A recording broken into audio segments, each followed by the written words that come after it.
I'm Walter Reeves, and coming up today on DIY's Garden Sense, when the governor of my home state wants a garden makeover, I don't waste any time grabbing my shovel. Well, the beautiful thing about this property, and it's quite a haven, this is an exciting job being governor, but this residence is a beautiful haven, 18 acres in the middle of Buckhead, and just gorgeously landscaped.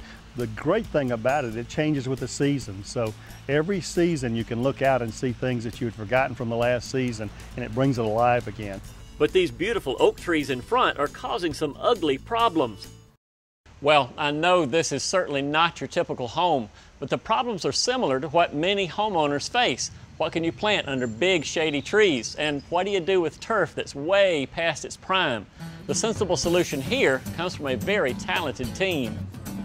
And if we need to, let's bring 10 more in here and just get them.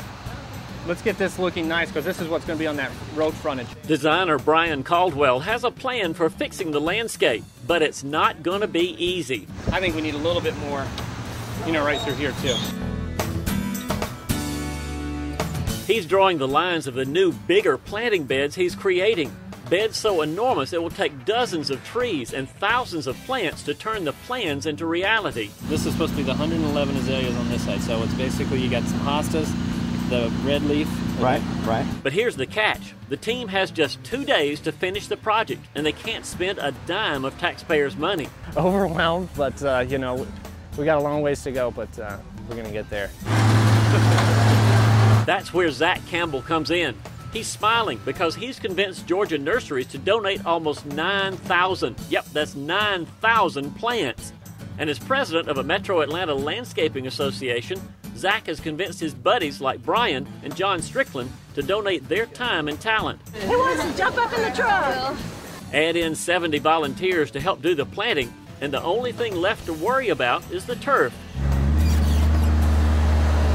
That's where Ken Morrow comes in. His company is donating 2.5 acres of sod and bringing in even more volunteers from Georgia turf groups to lay the grass and finish the big plan in little time. Man, you guys have gotten a lot done. Yeah, it was a tough morning. It was a little hectic start, but we made it through it. How many more we got to do? We got about 3,000 more to go today, so. 3,000? And you three are going to do it? No, you're going to help us out, Walter. You're the best. Wait. I'm the guy who supervises, who makes the plan, who asks where things should go and tells about what the plans are. There'll be a shovel in your hand before the day's over. A shovel.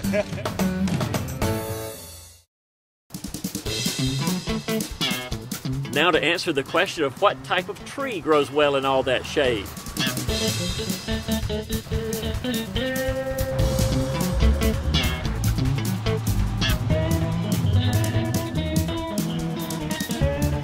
We're bringing in 7 Okagami cherry trees to add more texture and color and height to the beds. I love the leaves with their rugged veins and deep color. And speaking of color, look at all the red Georgia clay we're churning up as we get ready to give the cherry trees a new home. Governor Perdue. How are you doing, Walter? Good to see Great. you. Good to Mrs. see you, Mears. Miss Perdue. Good to see you. Yeah. Good to see you both. Well, what do you think? I think that we are ready to do a little more gardening. It's time to garden some more. Well, it's going to look neat. Hard to believe just a couple hours ago, the governor was saying goodbye to the president at the airport. As you can see, he's hurried home and changed outfits to help us plant our final selection. Yep, let's get in there, guys. Coming down. Boom. This tree is a redbud. That, like the governor, is a Georgia native. Yep. We got it triangulated here, I think, guys. All right, let's put some dirt in. All right. One of the great things about this tree is that it does not require a lot of care, and I know that's good for the taxpayers of Georgia. It won't take a lot of care to take care of it. A little water for the first year or so occasionally, and I think it'll be just as happy as it can be out here. That's great. Yeah. Do you get a chance to garden much? Well, I don't get a chance to get out here and get my hands dirty very often. Of course, I like the vegetable garden too now. Gosh, doesn't the vegetable garden look good? I went down there myself. Feel good. It has tomatoes, and I saw the peppers that are growing right now. I actually did something neat. We always had fig trees at our house. Sure. My mother made fig preserves, so I did some fig cuttings, and they look like they've about 6 trees Is that you that rooted those down there? Yeah, that's right.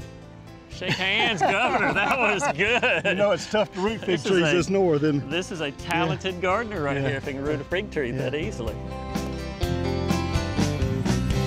When we come back, we get a reaction to our project and a reminder when you're a politician, future farmers are also future voters. I'm going to be proud to tell everybody the FFA and the 4-H was involved in this project. Mary and I are really appreciative on behalf of the people of Georgia to add this beauty, outside beauty, to the mansion here, and to thank all those groups. We know it was a huge effort of labor, of love, of donation of plants and sod here from our whole green industry in Georgia. And we're very proud of them growing things and making our state beautiful, growing the economy as well. That's right. But growing the beauty of the governor's mansion here is just really awesome. You're the real pro, and we appreciate it, Walter. Thank you for leading us, this team, and thank Don and all of his crew for their efforts. They do a good job day in and day out, but I want to go thank these kids as well. How you doing, sir? Good. How you doing, young lady? 1, 2, 3. Thanks a lot. It's a great group. Made it look good. Thanks, y'all.